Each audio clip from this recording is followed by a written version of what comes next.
Assalamualaikum warahmatullahi wabarakatuh. Halo anak-anak, apa kabar? Semoga kita semua dalam keadaan yang sehat.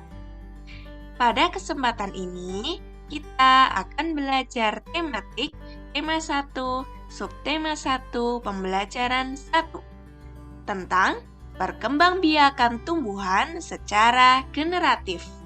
Simak ya. Perkembangbiakan secara generatif. Perkembangbiakan secara generatif adalah perkembangbiakan melalui perkawinan. Perkembangbiakan generatif terjadi pada tumbuhan berbiji. Alat perkembangbiakan tumbuhan adalah bunga. Nah, anak-anak, coba dilihat, ini ada bagian-bagian bunga lengkap.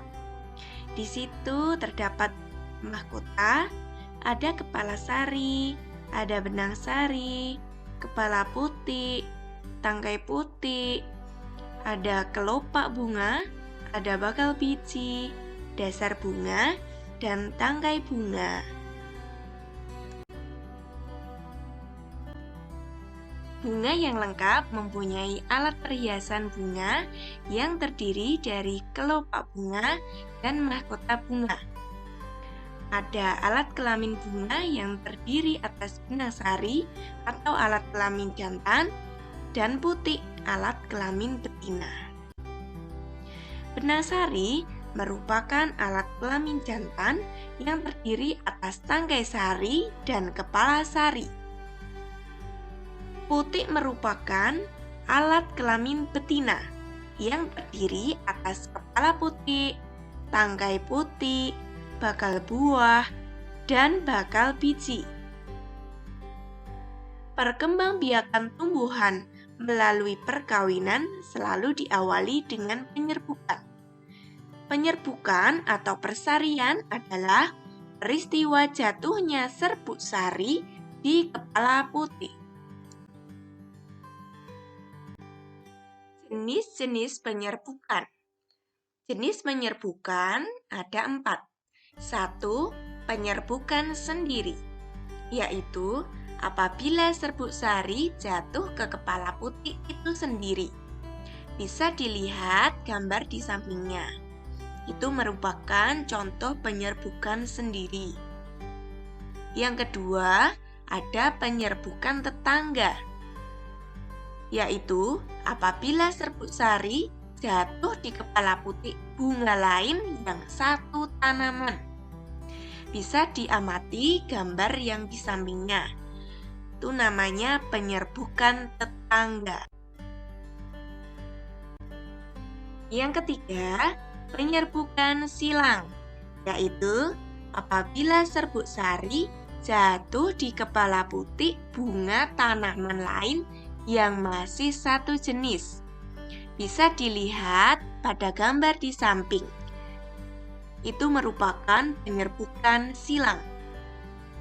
Kemudian yang keempat, penyerbukan bastar, yaitu apabila serbuk sari jatuh di kepala putih bunga lain yang sejenis tetapi berbeda varietas. Gambar di samping bisa diamati, itu merupakan penyerbukan bastar.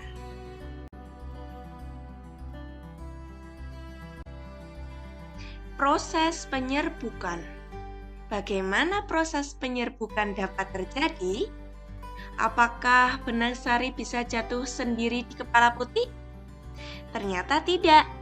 Proses penyerbukan yang terjadi pada bunga tidak dapat terjadi dengan sendirinya.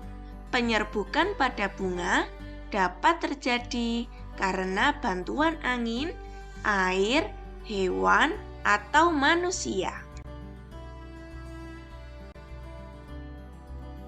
Penyerbukan oleh angin. Angin dapat membantu penyerbukan. Serbuk sari yang diterbangkan oleh angin jatuh ke kepala putih bunga lain.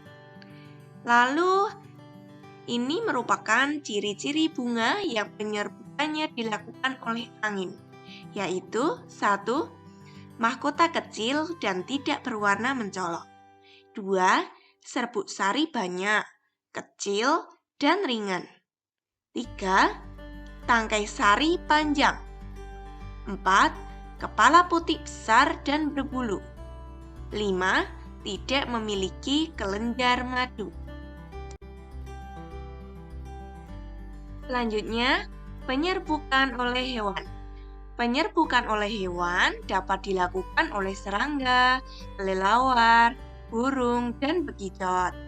Ciri-ciri bunga yang penyerbukannya dilakukan oleh serangga yaitu 1. Mahkota besar dan berwarna mencolok. 2. Memiliki bau yang khas. 3. Menghasilkan kelenjar madu atau nektar. Yang keempat, serbuk sarinya lengket. Yang ketiga, penyerbukan oleh air.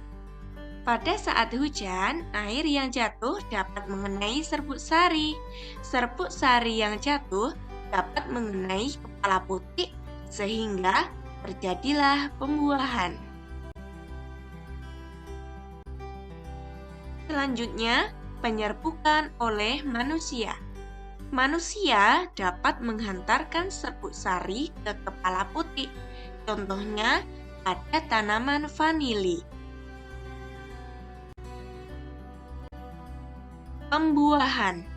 Setelah terjadi penyerbukan, serbuk sari akan menuju ke dalam bakal biji, maka terjadilah pembuahan.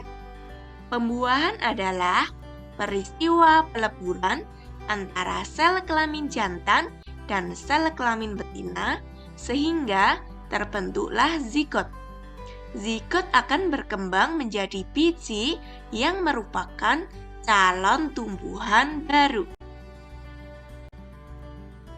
Demikian tadi anak-anak materi tentang perkembangbiakan tumbuhan secara generatif. Terima kasih. Wassalamualaikum warahmatullahi wabarakatuh.